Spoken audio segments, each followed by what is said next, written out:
काल ठाणे महानगरपालिकेच्या मुख्यालयामध्ये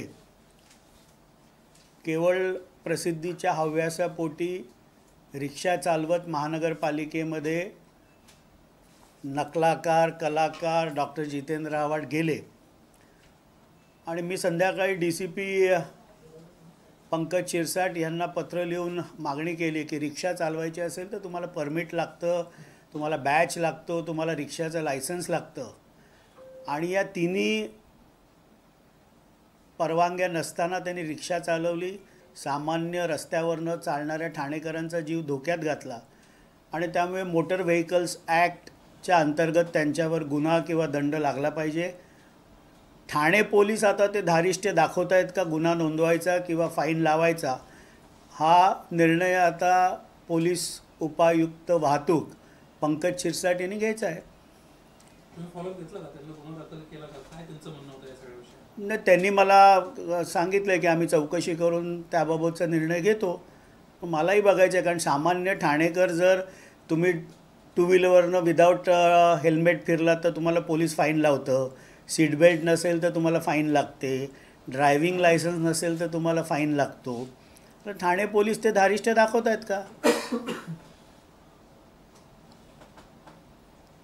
सर, काल आपण बघितलं की मुंबईमध्ये पहिलाच पाऊस झाला आणि त्यामध्ये जे काही पालिका दावे करत होते नाले सफाईचे किंवा मान्सून पूर्व तयारीचे ते सगळे फोल ठरले। जिकडे कधी पाणी साचलं नाही त्या ठिकाणी देखील अक्षरशः पाणी तुंबलेली अवस्था होती। काय सांगाल या सगळ्या कारभाराबद्दल पालिकेच्या?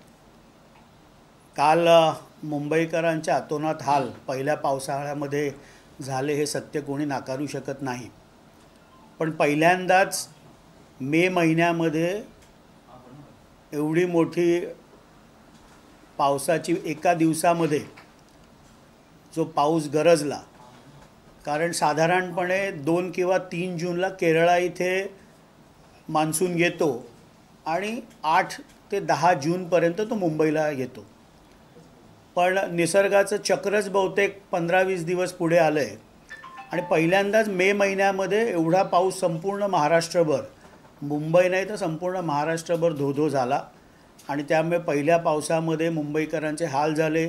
मग लोकलनी प्रवास करणारे रेल्वे यात्री असतील, गाडींनी प्रवास करणारे रस्त्यावरचे लोक असतील, मेट्रोनी प्रवास करणारी लोक असतील, त्यामुळे हे सत्य काही नाकारणार नाही। पण सरकार याच्या पुढे, कारण शेवटी 2.5-3 महिने पावसाळा आहे, आपली तयारी मुंबई महापालिका असेल, राज्य सरकार असेल, काल पाऊस पडल्यानंतरच राज्याचे उपमुख्यमंत्री एकनाथरावजी शिंदेसाहेब हे कंट्रोल रूमला मुंबई महापालिकेचे असेल, ठाण्याला असेल, आमचे राष्ट्रीय नेते, राष्ट्रीय अध्यक्ष उपमुख्यमंत्री अजितदादा पवार पुणा बारामती इथे फिरत होते।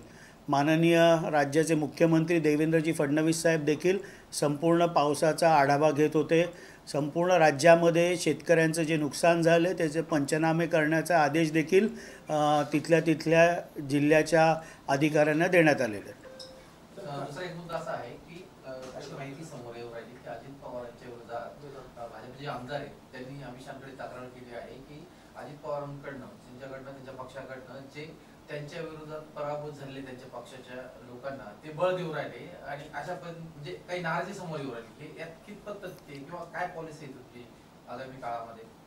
नाही, शेवटी असे आहे की महायुती म्हणून लोकसभेची निवडणूक असेल, विधानसभेची निवडणूक असेल, ही महायुती म्हणूनच राष्ट्रवादी काँग्रेस पार्टी एक घटक पक्ष म्हणून लढली, पण येणाऱ्या स्थानिक स्वराज्य संस्थेच्या निवडणुका असतील, महानगरपालिका असतील, नगरपालिका, नगरपरिषदा, जिल्हा परिषदच्या निवडणुका असतील, इथे प्रत्येक पक्षाला आपापली ताकद वाढवण्याचा अधिकार आहे आणि त्यामुळे राष्ट्रवादी काँग्रेस पक्षाच्या ताकद वाढवण्यासाठी जर काही प्रवेश होत असतील तर त्यात काही गैर नाही। कोणी तक्रार केली, माननीय देशाचे गृहमंत्री अमित शाह याच्याबद्दल माझ्याकडे माहिती नाही, त्यामुळे त्यावर मी अधिक बोलणार नाही, पण प्रत्येक राजकीय पक्षाला आपापली ताकद वाढवण्याचा पूर्ण अधिकार या लोकशाहीमध्ये आहे।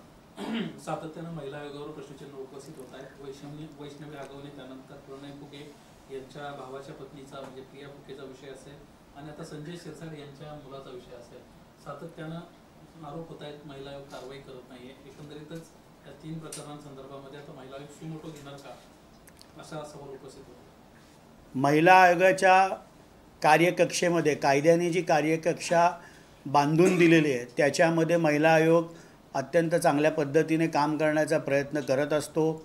काही बाबतींमध्ये काही उणिवा राहिल्या असतील तर त्याबाबतची नक्कीच दखल महिला आयोग घेईल. पण राजकीय हेतूंनी प्रेरित होऊन एखाद्या संस्थेवर आरोप करणं हे देखील योग्य नाही. शेवटी महाराष्ट्रातल्या कुठल्याही माझ्या माता भगिनीवर कुठल्याही प्रकारचा अन्याय झाला तर तो दूर करण्याचा प्रयत्न महिला आयोगाच्या माध्यमातून होत असतो. महिला आयोग जेवढ्या तत्परतेने काम करता येईल तेवढा प्रयत्न करत असतो.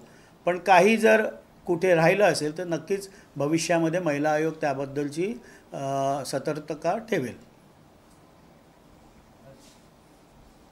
सर, काल आपण मेट्रोमध्ये बघितलं की अवघे 15 दिवस पण नाही झाले मेट्रो सुरू होऊन आणि पहिल्याच पावसामध्ये मेट्रो अक्षरशः तिला तलावाचं स्वरूप आलेलं, लाखो रुपयांच्या मालमत्तेचं देखील नुकसान झालं.